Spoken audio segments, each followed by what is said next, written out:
ব্যস্ততম ঢাকা শহর ছেড়ে রাত 11:45-এ পঞ্চগড় এক্সপ্রেসে আমরা উঠে পড়লাম। সকাল ভোর 6টা বাজে আমাদেরকে জয়পুরহাটে নামিয়ে দিল ট্রেনটি। জয়পুরহাট থেকে আমরা চলে গেলাম পাঁচবিবি বাজারে 30 টাকা করে। তারপরে পাঁচবিবি বাজারের ব্যস্ততা পেরিয়ে হিলি বর্ডার টান টান উত্তেজনা, হিলি গ্রামের মানুষের তার কাটার এই পাশে দাঁড়িয়ে ও পাশে মানুষের সাথে খুশ গল্প। তারপরে 500 বছরের অত্যাচারী লোকমা রাজবাড়ি, গা ছমছমে ভুতুরে রহস্য। আজকের ব্লগ ভিডিওতে সবকিছু থাকছে। একদিনের ট্যুরে কিভাবে যাবেন, কোথায় থাকবেন, কি খাবেন, সবকিছু। তাই বন্ধুরা ভিডিওটা স্কিপ না করে পুরো ভিডিওটা দেখার অনুরোধ রইল। আমি এখন দাঁড়িয়ে আছি পাঁচবিবি, জয়পুরহাট জেলার পাঁচবিবি থানা, মানে ওই বাজারে দাঁড়ানো আমি।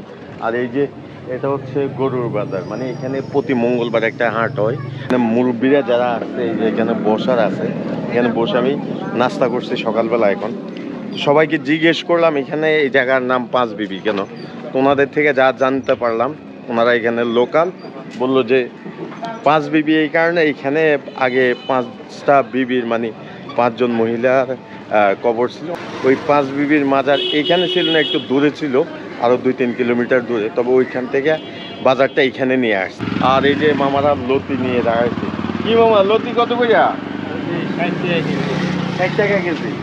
এই যে মামারা লতি কিনলো 60 টাকা করে। তারপর 2-4-5 টাকা যা পায় অন্য আরেক জায়গায় বাজারে নিয়ে বিক্রি করবে। আমরা পাঁচবিবির বাজার থেকে চার্জার ভ্যান বলে, এই যে মানে 4 জন যাত্রী নেওয়া যায় এরকম ব্যাপার। তো আমরা এটাই উঠে পড়লাম।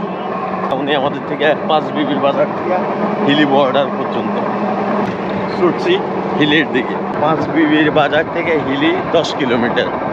আমাদের ওই সাইডটা হচ্ছে যে ইন্ডিয়া। আগে এতটা স্ট্রং ছিল না, মানুষ পাসপোর্ট কিংবা ভিসা কোনো কিছুই লাগতো না, এই দিক দিয়ে আসা যাওয়া করতো।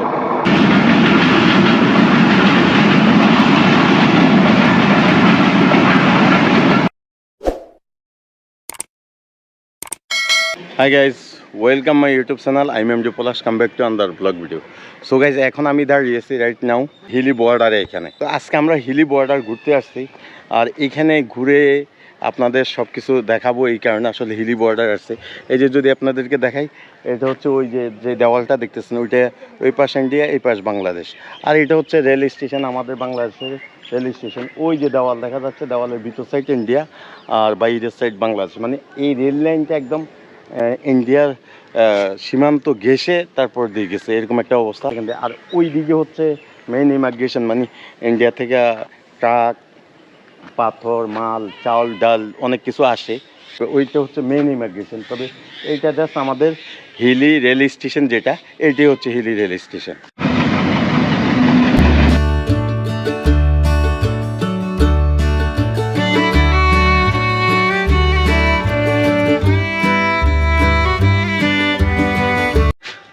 সো গাইজ, আমরা এখন হিলি রেল স্টেশনের পাশে একটা চায়ের দোকানে দাঁড়িয়ে আছি। আসলে চা খাবো, একটু ঘুম ঘুম ভাব। তো সেই ঘুমটা ভাঙানোর জন্য আজকে হিলি বর্ডার, মানে একদম এই যে আমাদের এই দেওয়ালটার ওই পাশে ইন্ডিয়া, তাই না?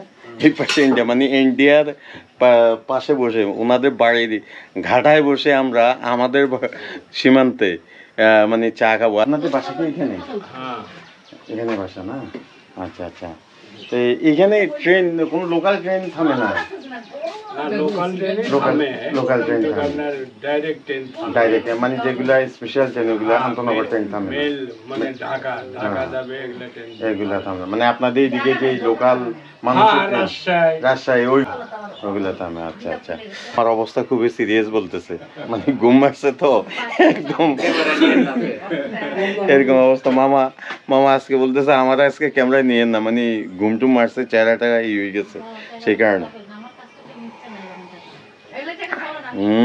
সেই স্বাদ।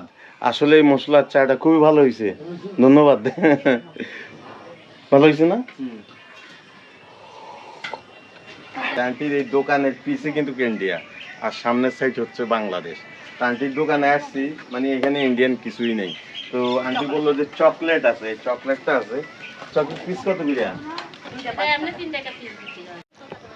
সো বন্ধুরা, এখন আমরা হিলি বর্ডারে, মানে ইন্ডিয়া বাংলাদেশে একদম 0 পয়েন্টে দাঁড়িয়ে আছি। এইটা হচ্ছে হিলি, মানে হিলি রেল স্টেশনে আমরা দাঁড়িয়ে আছি। আর এটা হচ্ছে আমাদের বাংলাদেশের রেল। এই যে আপনার আমাদের অ্যাকচুয়ালি আমাদের বাংলাদেশের সীমান্ত এই পর্যন্ত এসে গাইস আমরা এমন জায়গায় দাঁড়িয়ে আছি মানে এই যে আমাদের ওনারা যে পিকচার নিচ্ছে ওনারা কিন্তু আমাদের বাংলাদেশের ছেলেপেলে আর ওই যে ইন্ডিয়া এই যে ইন্ডিয়ার বিল্ডিং এই যে ইন্ডিয়া ওই সাইড ইন্ডিয়া এই সাইড বাংলাদেশ এই যে আমাদের সীমান্ত পিলার এখানে যে তবে আমাদের রেল লাইনটা আমাদের বাংলাদেশের সীমান্তে পড়ছে কিন্তু এটা 0 পয়েন্টে পড়ে গেছে এরকম ব্যাপার আর এই দিক দিয়া বিভিন্ন মানে ট্রাক ইন্ডিয়া থেকে মালামাল আসলে পার হয়। সময়টা 1947 সাল। ভাবুন তো, একটি শান্ত গ্রামের উপর দিয়ে ব্রিটিশের কলম চালিয়ে দিল আর কয়েক সেকেন্ডের মাঝে 2 ভাগ হয়ে গেল। গল্পটা অন্য 10টা বর্ডারের মতো নয়, এটা হচ্ছে হিলিগ্রাম। একই বাজারে একদিকে দোকান পড়লো ভারত, অন্যদিকে দোকান পড়লো বাংলাদেশে। রেল লাইনের এপাশে পূর্ব পাকিস্তান মানে বর্তমান বাংলাদেশ, ওপাশে ভারত। হিলির এমন অনেক বাড়ি আছে যার রান্নাঘর পড়েছে বাংলাদেশে আর শোবার ঘর ভারতে। দেশভাগের পর এই অদ্ভুত পরিস্থিতি সৃষ্টি হলো। একই উঠোনের দাঁড়িয়ে 2 দেশের মানুষ গল্প করত, অথচ মাঝখানে অদৃশ্য এক আন্তর্জাতিক সীমানা।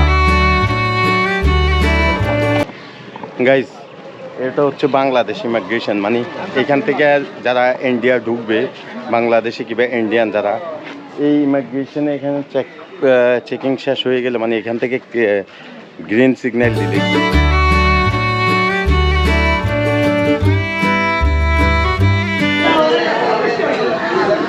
ভাই মাছ এগুলো কি চাষে না মাছের মাছ কত করে 200 টাকা কেজি কম না একদম আচ্ছা আচ্ছা শিং মাছ কত করে 320 আচ্ছা মির্কা মির্কা কত আর রুই কত আর মির্কা 260 টাকা রুইটার দাম বেশি মির্কার দাম কম কেন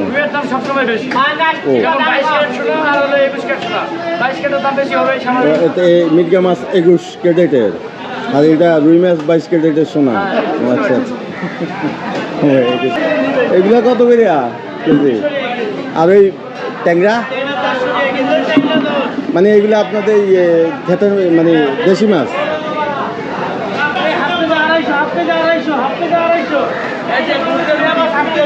কি হাফ কেজি 250 ভাই এটা হাফ কেজি 250 আর উনি বলতেছে 400 বুঝলাম না ব্যাপারটা কোয়ালিটি বেশ কম আছে কাটবো কত কইরা এটা কি চাষে না আপনাদের নিজে না না চাষে এগুলো দেশি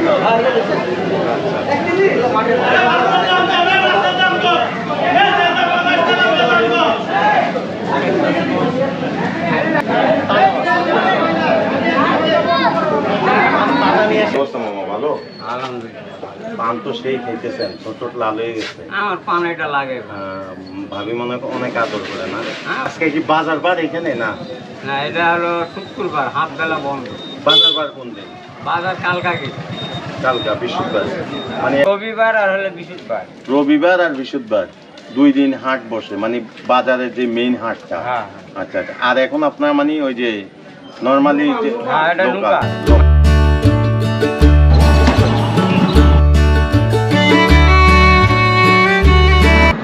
আর আমরা এখন চলে যাচ্ছি 5 বিবির 5 মাথার মোড় থেকে কুরিয়ার রাজবাড়িতে একদম বর্ডারে মানে ইন্ডিয়া বাংলাদেশ লাস্ট সীমান্ত বর্ডারে মানুষের জীবনযাপন এবং কি ওইখানে মসজিদ আছে ইন্ডিয়া বাংলাদেশ উভয় দেশের মানুষ এখানে নামাজ পড়ে মুসলিম যারা তো সব কিছু মিলিয়ে আসলে ওনার বর্ডারে মানুষ কীভাবে জীবনযাপন করে ওনাদের সুখ দুঃখ আসলে সব কিছু নিয়েই আজকের ভিডিওটা তো আমরা এখন যাচ্ছি আর দেখেন এখানে ভিউগুলো দেখেন এই বর্ডার এরিয়া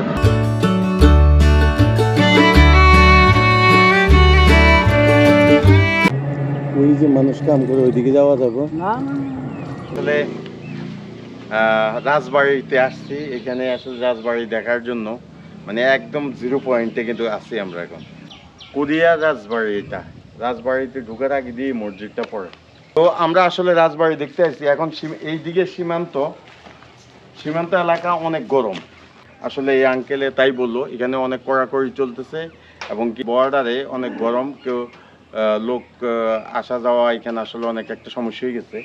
আসলে এইসব জিরো পয়েন্টে না আসাটাই বেটার। তো আমরা যাচ্ছি বর্ডার দিকে। আমি এখন ইন্ডিয়াতে দাঁড়িয়ে আছি, ওনারা এই যে ইন্ডিয়া, এই যে দেখেন, এই যে ইন্ডিয়া, এটা হচ্ছে পিলার। এই যে এই সাইড হচ্ছে, এখন আমি বাংলাদেশে ঢুকে পড়লাম, এই সাইড বাংলাদেশ আর এই সাইড ইন্ডিয়া। আমি যদি আপনাদেরকে কাছ থেকে দেখাই, এই যে এখন আমি বাংলাদেশে আছি, এই যে বাংলাদেশ, এই যে বাংলাদেশের বাংলাদেশ লেখা, এই যে এটা বাংলাদেশ।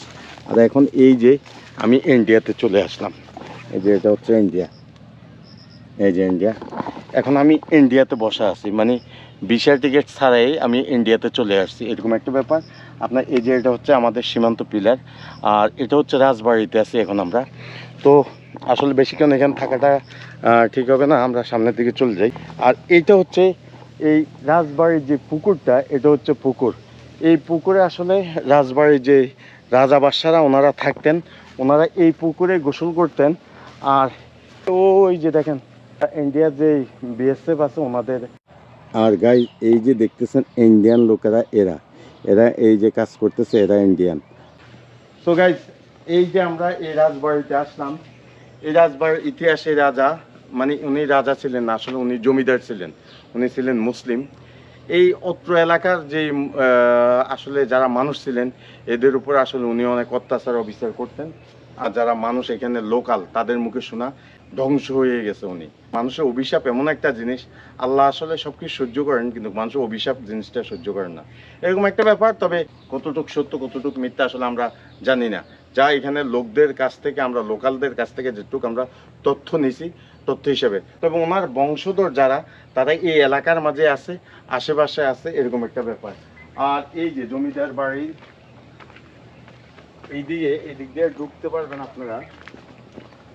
এই যে ওনাদের আগের দিনের, এই যে জমিদারদের ওনাদের আসলে আগের দিনের মানে বাসা বাড়ি, এই যে এইদিকে আসলে পক্ষ। তবে এগুলোর ভিতরে ঢোকা যাবে, কিন্তু সমস্যা হয়েছে এখন অনেক পুরনো জিনিস, তো হয়তো আসলে না ঢোকাটাই বেটার।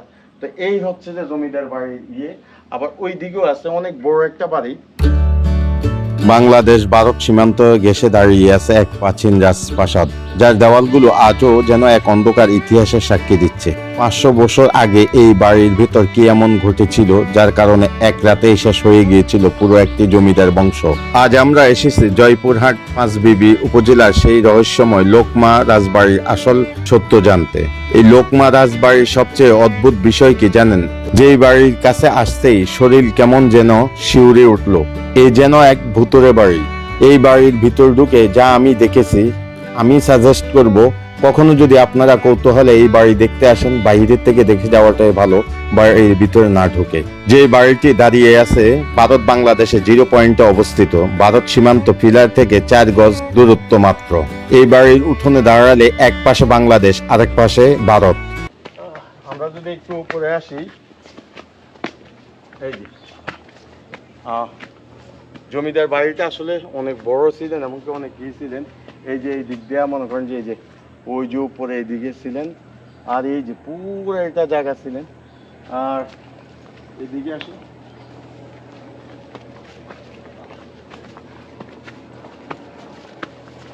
এই যে আমরা এখন জমিদার বাড়ি তাদের উপরে দাঁড়িয়ে আছি। তো এখনো এই স্থাপনাগুলো আছে, মানুষ আসলে আসে, দেখে, ছবি তোলে। তবে আসল গল্প আমরা জানি না, এখানে লোকমুখে আমরা আসলে যা শুনছি তা আপনাদের সাথে শেয়ার করলাম। এই যে এটা হচ্ছে আসলে জমিদার বাড়ির মেইন গেট। এই যে এই দিক দিয়ে ঢুকতো, আর ওই দিক দিয়েও গেট ছিল, মানে ওইগুলো ছোট ছিল, কিন্তু এটা হচ্ছে আমার এই আসলে জমিদার বাড়ির যে প্রাসাদ ছিল, এই প্রাসাদের মেইন গেটটা আসলে এটা। আসলে এই জায়গাটা এইভাবে পড়ে আছে। তো গাইজ, লোকমা রাজবাড়ির এখান থেকে ইন্ডিয়া বাংলাদেশ বর্ডারের সীমান্ত থেকে আমি আজকে আপনাদের কাছ থেকে বিদায় নিচ্ছি। আর সবসময় আপনাদেরকে একটা রিকোয়েস্ট করে থাকি, আমার চ্যানেলটাকে সাবস্ক্রাইব করে পাশের নোটিফিকেশন বেল আইকনটাকে অল দিয়ে চাপিয়ে রাখবেন নেক্সট ভিডিও পাওয়ার জন্য। ভালো থাকবেন, সুস্থ থাকবেন। আর যদি আমার ভিডিওটা ভালো লাগে অবশ্যই লাইক দিতে বলবেন না। আল্লাহ হাফেজ, বাই বাই।